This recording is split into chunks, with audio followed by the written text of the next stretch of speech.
Megan Massey.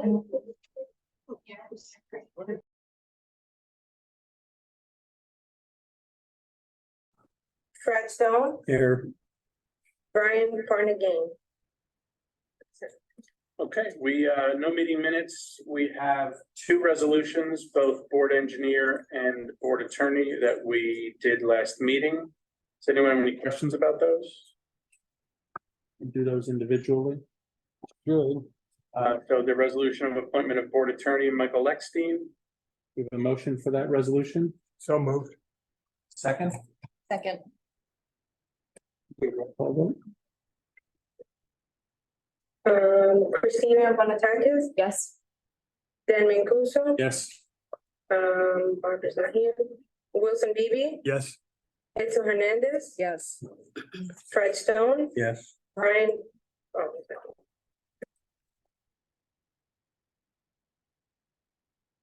Good. And then we have the resolution for appointment of T and M as the board engineer. Do we have a motion? So moved. And a second? Second. Who moved the person? Sorry. Mr. Stone. And second. So. It's all. Christina Bonatakis, Yes. Dan Mancuso. Yes.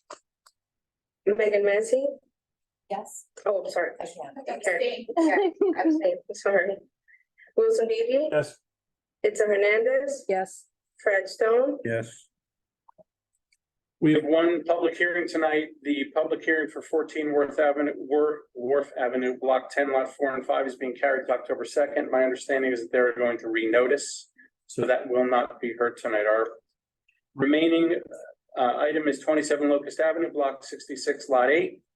In the RB2 zone, minor subdivision with bulk variances to subdivide the parcel into two lots. Mr. McKenna, welcome. Good evening, Mr. Chairman, members of the board. I'm going to be very brief in my comments this evening because Mr. Simpson is going to be joining us. I just want to point out that the property in question is in the RB2 zone. The RB2 zone requires lot sizes of 3,500 square feet. This particular lot is 8,812 square feet. And after subdivided, we have the ability to have two lots that are 900 feet oversized, even after the subdivision. So what we're seeking here is to subdivide the property and allow one lot to be sold off for the construction of the home. And with that, I think I'll turn it over to Mr. Simpson. Michael. Want to raise your right hand? Just swear to tell the truth, the whole truth, nothing but the truth. Want to raise your right I hand? just want to make sure this microphone is working. Yeah. Thanks. Swear to tell the truth, the whole truth, and nothing but the truth. All right, you're sworn, go ahead. I do. Did you already? You want again? No, sir, my microphone wasn't working. But I saw you. Right. I I've read been lips. sworn at. I don't know, I read lips. So, It's all yours, Mr. Simpson. as Mr. McKenna had pointed out, we have the RV2 zone and property located at 27 Locust. I've been to the property, I've looked at the site, and as you have in front of you, we have a small package here that helps to explain this. But as noted by Mr. McKenna, the key thing to note, and I brought in an additional exhibit that is beyond the exhibits that you already have on record. I've included to my left here an aerial photograph from Google Maps. And it just helps to illustrate the actual issue that we're looking at. At the center of this map, which can also be seen in the bottom left-hand corner of the location map on our sheet A001, which basically is the tax map.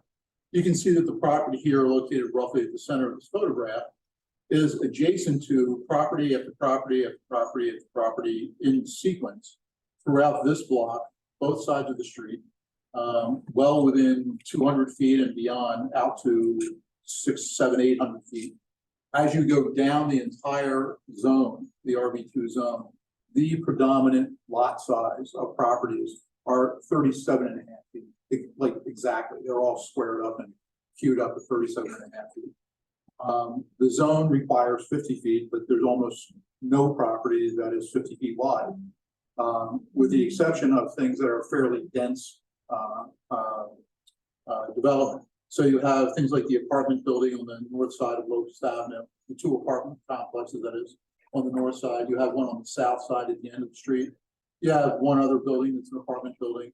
All of the rest of these single-family residences exist on lots that are undersized for the zone, and that is throughout the zone. It is not just this property.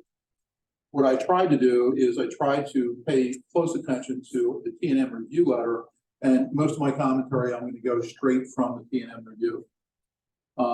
Based on the review of both the current and past zoning maps going back 20 plus years, the neighborhood consists of lots 37.5 feet wide. The proposed lots are 34 feet and 41 feet. There actually is a logic for that, and I will explain them. The existing lot is twice the size of the typical lot of neighborhood in all categories. The common 37.5 foot dimension could have been proposed, but we're proposing these along with the associated residence as a means of more closely meeting the side setback and massing goals of this particular zone, as well as I was very concerned about a future development question, which is if you have side yard setbacks that get too small, then your concern is actually when you get to the building department, whether you have the proper distance from the side existing structure to the adjacent property line. So that's why we proposed the 41 foot for the lot for the existing structure, where we are proposing 34 feet for the narrower structure.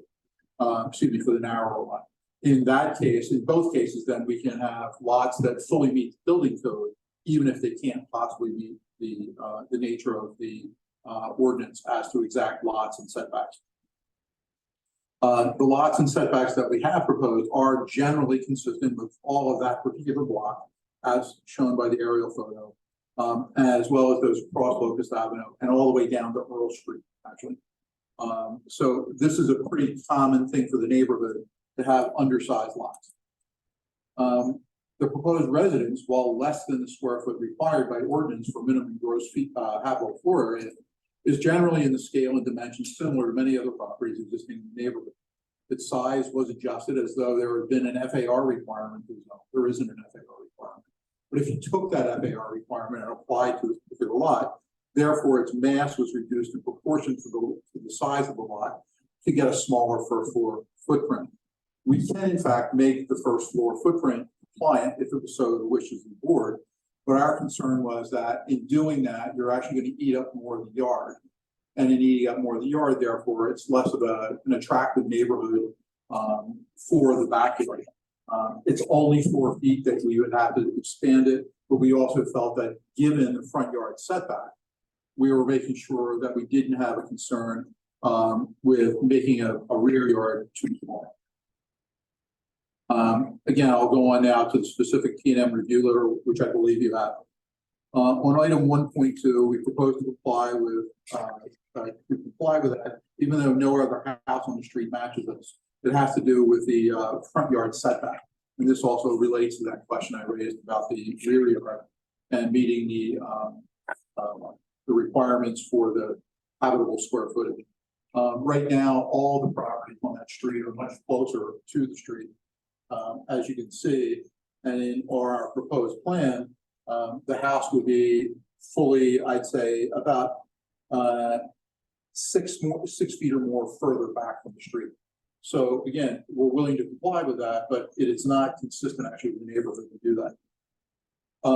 While individual yards are not compliant, the distance between the structures, which the ordinance is clearly trying to maintain, is kept between the eastern and western adjacent properties. So we'll maintain the 22 feet that the ordinance basically requires between the adjacent properties on the east side and the west side, but you'll have a narrower space between. All three averaged together still comes out to about 19 feet between each of the structures. So again, it's consistent with the neighborhood, though not literally the letter of the law. As it relates to 1.4 of the T&M review letter, there are we have pre-existing structures at the rear of the site that are too close to the property line. Again, done throughout the neighborhood. Most of the garages, most of the sheds, most of these things already exist too close to the rear property lines and the side property lines. We're not looking to change those, But that can be a conversation. Under 1.5, as we already noted, we can make the square footage, the habitable square footage larger. That reduces the rear yard if we're not holding the front yard setback. It can be better. It does make the building a little bit bigger on the site, but again, it's only 67 square feet, so I don't think it's a major issue. 1.6, the driveways are intended to be represented. We didn't put a dimension on our drawing. So when they did the review, they assumed that that in looking at the scale drawings, that the driveways were less, they're something in the range of 8 feet. Both of them were intended to be just under at 9.5 feet. With one of them held, let's see, yes, at 9.5 feet. The dimension was left of the plan and arrow will be added to an amended plan if approval was granted. Alternatively, we can provide 10 feet, but you'd have to compromise it in the front yard. There's so little space on all of the entire block to provide an actual 10-foot wide driveway. We surveyed up and down the block, the actual driveway widths of the majority of the driveways, especially on this side of the street, are in fact all 10 feet or less. So again, we're being consistent with what the neighborhood properties are. We can make them wider, but there probably need to be a modification for lot coverage in the way we would end up doing the front sidewalk of the house. So we'd probably make the sidewalk to the new house actually be part of the driveway essentially because it's such a great site.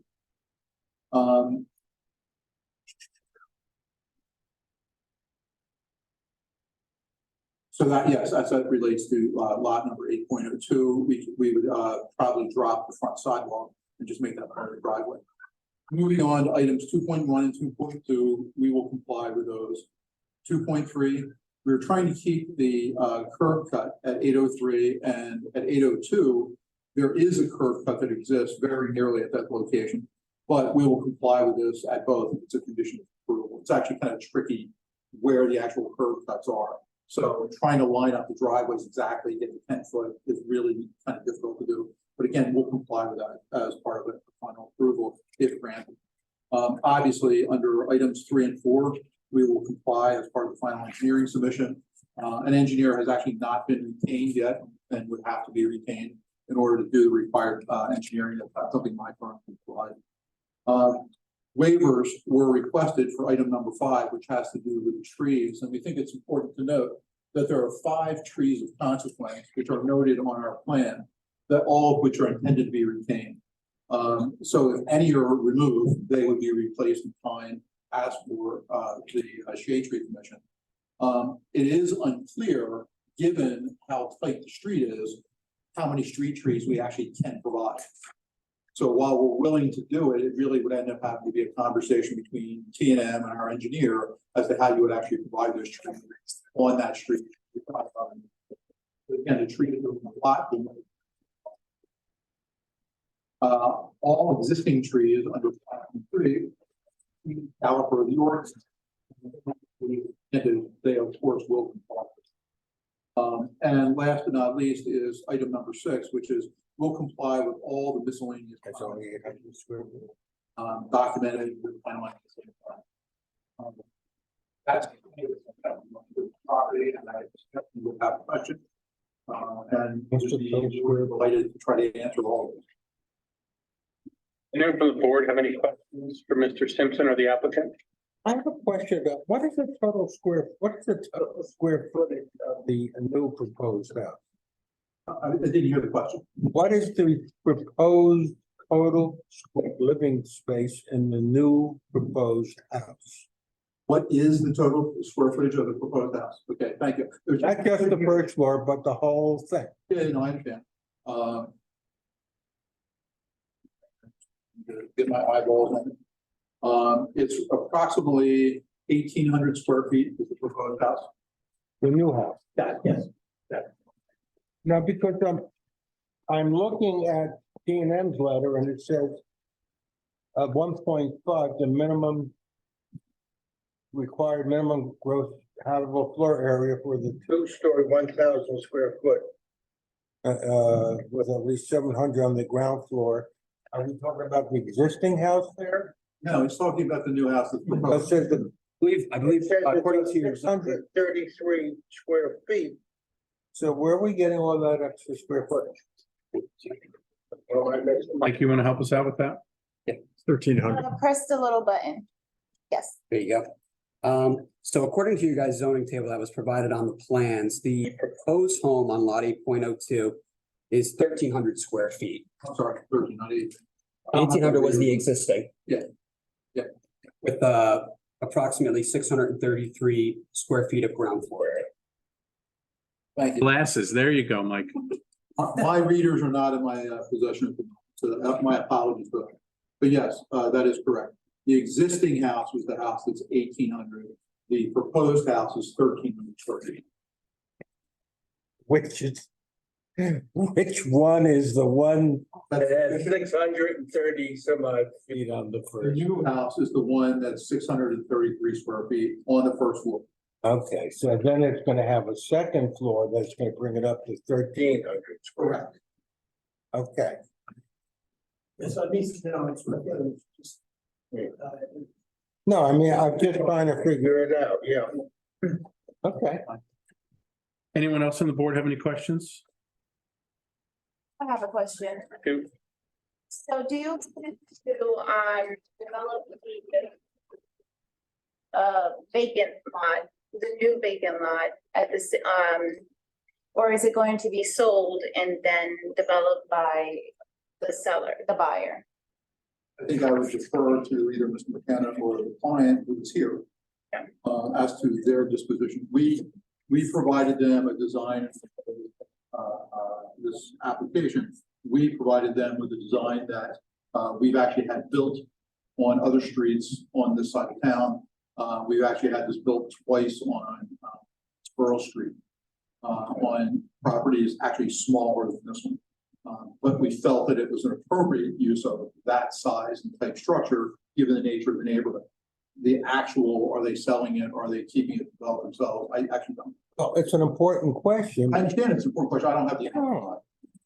It's an important question because if a different house is built, they have to come back Understood. and they have to go back to the Board of Adjustment. So it's nice if everything gets wrapped up here. Well, I don't have the answer. we'll wrap up what They they, apply for tonight. Do you have any clarity on this for us, Mr. McKenna? No, that's exactly the point. They understand that when you approve this site, if you approve, they're gonna be bound by it. So they're not gonna build a different house. We've had a discussion. And so that they fully understand that this is it. And you're right, if they wanted to change it, they'd have to come back to the board and possibly go to the board adjustment. So. Right, we're fully familiar with that. Very deliberate. Good. anyone else on the board have any questions? I do. Does the applicant occupy the existing residence? Yes, And down on the zoning table, it says existing use, single family residence. And it says 2-unit, and then under existing, it says the number 4, and under proposed is 2. What do those numbers refer to? Could you speak up again on that? In the zoning table, Yes, at the bottom, yes. it has existing use. Oh, is this for off-street parking? Yeah, it's. Those are the number of parking units. Yeah, it's parking. Okay, thank you. I just had a quick question, but I don't have it in front of me. Did T&M's letter mention impervious coverage and increasing that on the site? It did, but my recollection is that we were actually below the impervious coverage issues, so we're not creating a new drainage problem. We're still, we still haven't gotten to the limits of that for impervious coverage. Mr. McFarland may be able to answer that. I don't actually have his letter with, so my apologies. So I guess just piggybacking off of that, we did note that the applicant should provide testimony confirming that if there are any existing drainage issues on the site, has any type of analysis been conducted on the site? actually, there are none. We had that discussion with the person. Okay, and it's to be noted, I guess, that should the application be approved, that, an analysis would be conducted formally. Right. And the provided at the engineer time of the provided- grading plan yes, review. The engineer hired to do this will need to actually provide that information in order to get permits to construct it. Yeah, you're not gonna be able to construct it without that. Like, that would be a condition. It would ultimately be recommended due to the increase in impervious that the applicant would have to comply with some form of a drainage type structure. Usually dry wells would be implemented for a site of this size. So during the process of having them submit their grading plan reviews, that's when we would do a formal analysis of that. Yeah, we totally agree.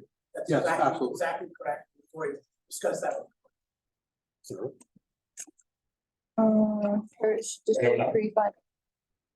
Anyone from the public have Have any questions or comments for the applicant or their professional?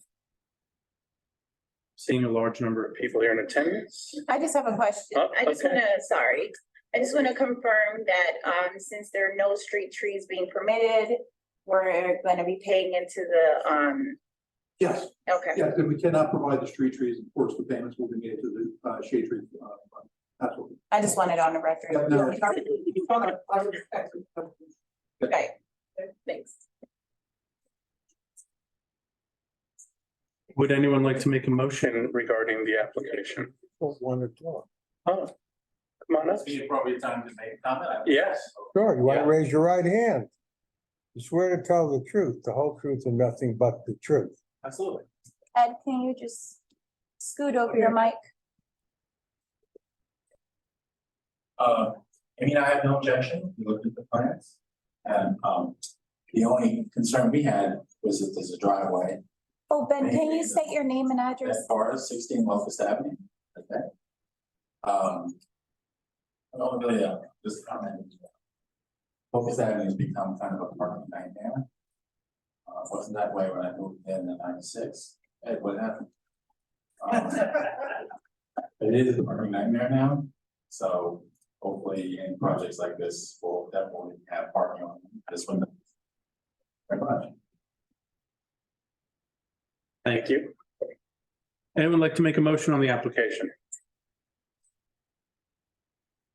Hearing none, I will make a motion to approve the application, taking into account the T&M letter and the two specific conditions that for the parking contribution, and if there are any trees removed from the property, they'll be replaced in kind. And then the impervious coverage calculation, although I doubt you'll need it if you're doing gravel driveways, but of course, we would want that as well. So that's my motion to approve with those conditions. A second. If everyone could just turn on their mic when they agree, just, and then turn it off. and turn it off, because we could only have 3 at a time. Okay, we ready? Yep. Christina Bonatakis, Yes. Dan Mancuso, Yes. Megan Massey, Yes. Wilson Bibi, Yes. Itzel Hernandez, Yes. Frederick Stone. Yes. Okay. Thank you very much. Thank you very much. Have a wonderful evening. Members of the board, thank you. Motion to adjourn? Second. All in favor? Thank you. What's our calendar for September? We've got one meeting. Just the one meeting? Yep, because of Labor Day, Not later. not Labor Day. Okay. Correct.